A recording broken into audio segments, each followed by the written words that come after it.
Hello friends, welcome to Raja's channel. ಇವತ್ತು ನಾನೊಂದು squid filling ಮಾಡೋದನ್ನು ತೋರಿಸ್ಕೊಡ್ತಾ ಇದ್ದೀನಿ. ಸ್ಕ್ವಿಡ್ ಅಂದರೆ ಬೋಂಡಾಸ್ ಮೀನು. ಈ ಥರ ಮೀನು ನೋಡಿರ್ತೀರ ನೀವು. ಈ ಥರ ಕ್ಲೀನ್ ಮಾಡಿಕೊಂಡು ಒಂದು 20 ತೊಗೊಂಡಿದ್ದೀನಿ. ಮತ್ತು ಅದ್ರದ್ದು ತಲೆನ ಈ ಥರ ಸಪ್ರೇಟು ಈ ಥರ ಕಟ್ ಮಾಡಿಕೊಂಡು ಈ ಥರ ಇಟ್ಕೊಂಡಿದ್ದೀನಿ. ಇದು ತುಂಬ ವೈರಲ್ ಆಗಿರೋ ಒಂದು ವಿಡಿಯೋ. ಇದು ಕ್ಯಾಲಿಕಟ್ಟಲ್ಲೆಲ್ಲ ಇದು ತುಂಬ ವೈರಲ್ ಆಗಿರೋ ವಿಡಿಯೋ. ಹಾಗಾಗಿ ತೋರಿಸ್ತಾ ಇದ್ದೀನಿ ನಿಮಗೆ. ಅದಕ್ಕೆ ಬೇಕಾಗಿರುವ ಇಂಗ್ರೀಡಿಯೆಂಟ್ಸ್ ತೋರಿಸ್ತಾ ಇದ್ದೀನಿ. ಇವಾಗ ಈರುಳ್ಳಿ ಒಂದು 4 ಈರುಳ್ಳಿ ಸಣ್ಣದಾಗಿ ಕಟ್ ಮಾಡ್ಕೊಂಡಿದ್ದೀನಿ. ಮತ್ತು ಇಲ್ಲಿ ಹಸಿಮೆಣಸಿನ್ಕಾಯಿ ಈ ಥರ ಪುಡಿ ಮಾಡಿ ಇಟ್ಕೊಂಡಿದ್ದೀನಿ. ಇಲ್ಲಿ ಕಾಯಿ ತುರಿ ಮತ್ತು ಸೋಂಪು ಈರುಳ್ಳಿನ ಸಣ್ಣದಾಗಿ ಪಲ್ಸ್ ಮೋಡಲ್ಲಿ ಈ ಥರ ಮಾಡ್ಕೊಂಡು ಇಟ್ಕೊಂಡಿದ್ದೀನಿ. ಕರಿಬೇವಿನ ಸೊಪ್ಪು, ಕೊತ್ತಂಬರಿ ಸೊಪ್ಪು, ಶುಂಠಿ ಈ ಥರ ಕ್ಯೂಬ್ಸ್ ಮಾಡಿ ಇಟ್ಕೊಂಡಿದ್ದೆ ನಾನು ಫ್ರಿಜ್ಜಲ್ಲಿ, ಅದು ತೊಗೊಂಡಿದ್ದೀನಿ. ಮತ್ತು ಬೆಳ್ಳುಳ್ಳಿ ಪೇಸ್ಟ್ ತೊಗೊಂಡಿದ್ದೀನಿ, ಸ್ವಲ್ಪ ಪೆಪ್ಪರ್ ಪೌಡ್ರು, ಮತ್ತು ಖಾರದ ಪುಡಿ, ಅರಿಶಿನ ಪುಡಿ ಮತ್ತು ಧನಿಯಾ ಪೌಡ್ರ್ ತೊಗೊಂಡಿದ್ದೀನಿ. ಮತ್ತು ಈ ಥರ ಸ್ಕ್ವಿಡ್ದು ಚಿಕ್ಕ ಚಿಕ್ಕ ಪೀಸ್ ಮಾಡಿ ಅದರದ್ದು ತಲೆ ಮತ್ತು ರೆಕ್ಕೆ ಇದೆಲ್ಲ ಬರುತ್ತಲ್ವ, ಅದನ್ನು ಚಿಕ್ಕ ಪೀಸ್ಗಳಾಗಿ ಈ ಥರ ಕಟ್ ಮಾಡಿ ಇಟ್ಕೊಂಡಿದ್ದೀನಿ. ಬನ್ನಿ ಹೋಗೋಣ ಯಾವ ಥರ ಮಾಡೋದು ಅಂತ ನೋಡೋಣ. ಈಗ ಒಂದು ಪ್ಯಾನಲ್ಲಿ ಒಂದು 3 ಸ್ಪೂನ್ ಎಣ್ಣೆ ತೊಗೊಂಡಿದ್ದೀನಿ. ಇದಕ್ಕೆ ಎಣ್ಣೆ ಬಿಸಿ ಆದಮೇಲೆ ಈರುಳ್ಳಿನ ಹಾಕ್ಕೊಂಡು ಸ್ವಲ್ಪ ಫ್ರೈ ಮಾಡ್ಕೋಬೇಕು.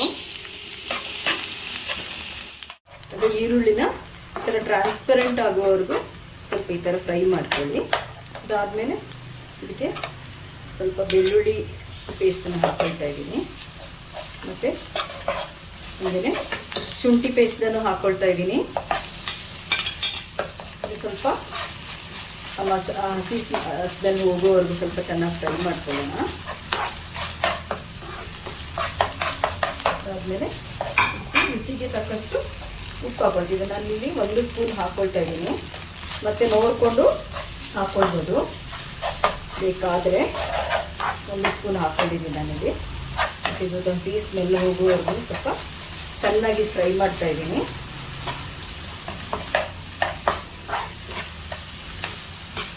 ಅದಾದಮೇಲೆ ಆವಾಗಲೇ ತೆಗೆದಿಟ್ಕೊಂಡಿದ್ದು ಧನಿಯಾ ಪೌಡ್ರು, ಪೆಪ್ಪರ್ ಪೌಡ್ರು ಮತ್ತು ಅಚ್ಚ ಖಾರದ ಪುಡಿ ಎಲ್ಲ ಫ್ರೈ ಮಾಡ್ಕೊಳ್ತಾ ಇದ್ದೀನಿ. ಪುಡಿಗಳನ್ನೆಲ್ಲ ಹಾಕ್ಕೊಂಡು ಚೆನ್ನಾಗಿ ಫ್ರೈ ಮಾಡ್ಕೊಳ್ತಾ ಇದ್ದೀನಿ. ಕರಿಬೇವಿನ ಸೊಪ್ಪನ್ನು ಇದರಲ್ಲೇ ಹಾಕ್ಕೊಳ್ತಾ ಇದ್ದೀನಿ.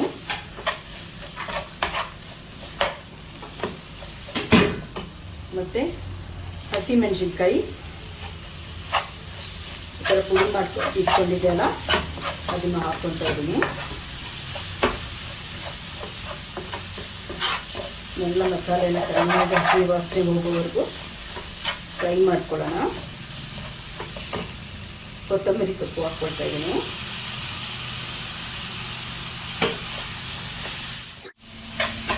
ಚೆನ್ನಾಗಿ ಫ್ರೈ ಮಾಡ್ಕೊಳ್ಳಿ ಅದನ್ನು. ಇವಾಗ ಉಪ್ಪು ನೋಡ್ಕೊಳ್ಳಿ, ಅಂದರೆ ಉಪ್ಪು ಬೇಕಿದ್ರೆ ಸ್ವಲ್ಪ ಹಾಕ್ಕೋಬೋದು.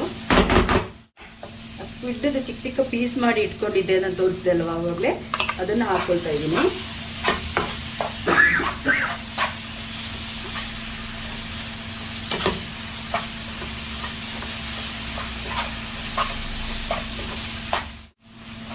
ಮತ್ತು ಒಂದು ಸ್ವಲ್ಪ ನೀರು ಅದನ್ನು ಬೇಯುವಷ್ಟು ಸ್ವಲ್ಪ ನೀರು ಹಾಕ್ಕೋಬೇಕು. ನೀರು ಹಾಕ್ಕೊಂಡು ಸ್ವಲ್ಪ ಇದನ್ನು ಬೇಯಕ್ಕಿಡಬೇಕು.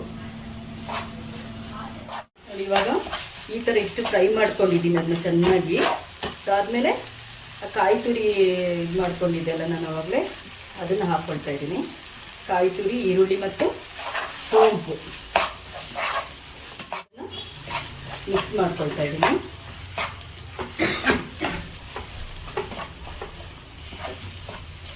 ಇದನ್ನು ಚೆನ್ನಾಗಿ ಮಿಕ್ಸ್ ಮಾಡ್ಕೊಳ್ಳಿ. ಇದನ್ನೇ ನಾವು ಇವಾಗ ಸ್ಕ್ವಿಡ್ ಒಳಗಡೆ ಫಿಲ್ಲಿಂಗ್ ಮಾಡಿಬಿಟ್ಟು ಅದನ್ನು ಹಬೆಯಲ್ಲಿ ಬೇಯಿಸಬೇಕು. ಬೇಯಿಸಿ ಆದಮೇಲೆ ಅದನ್ನು ಸ್ವಲ್ಪ ಫ್ರೈ ಮಾಡ್ಕೋಬೇಕು. ಅದು ಯಾವ ಥರ ಅಂತ ತೋರಿಸ್ತೀನಿ. ಈಗ ಈ ಥರ ಬೆಂದಿರೋ ಮಸಾಲೆನ ಈ ಸ್ಕ್ವಿಡ್ ತಗೊಂಡು ಆ ಸ್ಕ್ವಿಡ್ ಒಳಗಡೆ ಈ ಥರ ಫಿಲ್ ಮಾಡ್ಕೊಳ್ಳಿ.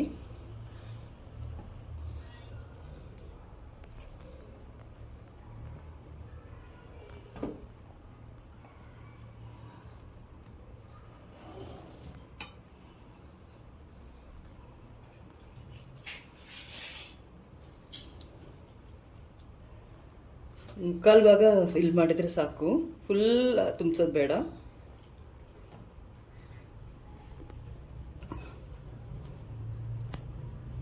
ಅಂದರೆ ಸ್ಕ್ವಿಡ್ದು ತಲೆನ ನಾನು ಈ ಥರ ತೊಗೊಂಡಿದ್ದೆ. ಆ ತಲೆನ ಇದ್ರ ಒಳಗಡೆ ಹಿಂಗೆ ಇಟ್ಬಿಟ್ಟು ಈ ಭಾಗನ ಈ ಥರ ಇಟ್ಬಿಟ್ಟು ಟೂತ್ ಪಿಕ್ ತೊಗೊಂಡು ಅದು ಸಮೇತ ಇಲ್ಲಿ ಹಿಂಗೆ ಸಿಕ್ಸ್ಕೋಬೇಕು ನೋಡಿ. ಈ ಥರ ಸಿಕ್ಸ್ಕೊಳ್ಬೇಕು. ಈ ಥರ ನೋಡಿ, ಈ ಥರ ಮಾಡಿ ಇಟ್ಕೊಂಡಿದ್ದೀನಿ. ಈಗ ಒಂದು ಇಡ್ಲಿ ಪಾತ್ರೆ ತೊಗೊಂಡಿದ್ದೀನಿ. ಅದರಲ್ಲಿ ಎಲ್ಲ ಈ ಥರ ಇಟ್ಟುಬಿಟ್ಟು ಒಂದು 10 ನಿಮಿಷ ಸ್ಟೀಮ್ ಮಾಡ್ಕೋಬೇಕು, ಚೆನ್ನಾಗಿ ಬೇಯಿಸ್ಕೋಬೇಕು ಇದನ್ನು. ಈಗ ಸ್ವಲ್ಪ ಎಣ್ಣೆ ಹಾಕ್ಕೊಂಡಿದ್ದೀನಿ. ಪ್ಯಾನ್ ಇಟ್ಕೊಂಡು ಇದನ್ನು ನಾವು ಬೇಯಿಸ್ಕೊಂಡಿದ್ವಲ್ಲ ಅದನ್ನು ಫ್ರೈ ಮಾಡಬೇಕು. ಇವಾಗ ಫ್ಲೇಮ್ ಸ್ವಲ್ಪ ಲೋ ಇಟ್ಕೊಳ್ಳಿ, ಫುಲ್ ಲೋ ಇಟ್ಕೊಂಡು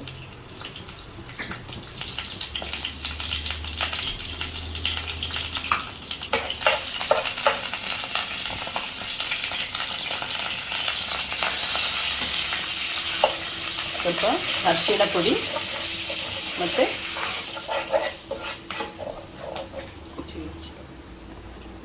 ಖಾರದ ಪುಡಿ ಹಾಕ್ಕೊಂಡಿದ್ದೀನಿ, ಸ್ವಲ್ಪ ಉಪ್ಪು ಹಾಕ್ಕೊಂಡಿದ್ದೀನಿ. ಲೋವಲ್ಲಿ ಇಟ್ಕೊಳ್ಳಿ, ಇಲ್ಲಾಂದರೆ ಇದೆಲ್ಲ ಸೀದೋಗ್ಬಿಡುತ್ತೆ. ಮತ್ತು ಇವಾಗ ಬೇಯಿಸ್ಕೊಂಬಂದಿರೋ ಈ ಥರದ ಸ್ಕ್ವಿಡ್ನ ಈ ಥರ ಇಡ್ತಾಯಿದ್ದೀನಿ. ಫ್ರೈ ಮಾಡ್ಕೊಳ್ತೀನಿ.